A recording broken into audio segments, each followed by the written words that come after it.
Kam jirtu ijoollee nagaa keessanii ani galata rabbii nagaa goote akkatan cirmaamaa koo qabadhan isinitti agarsiisa. Akkana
kana godhamu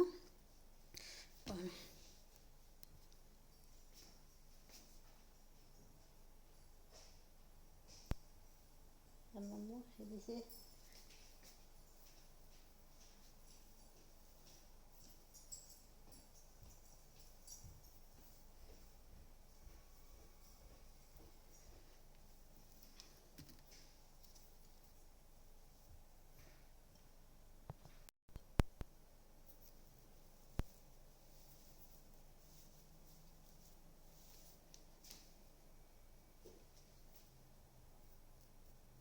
kana daqiiqaa tokko ammoo maaliin godha kan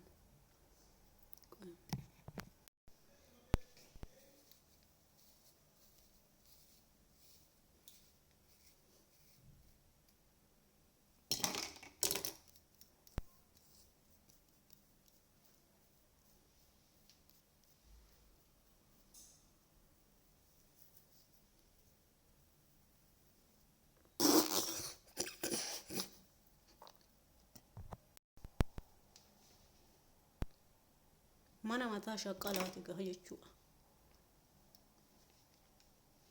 Taa'ee miti? Okay.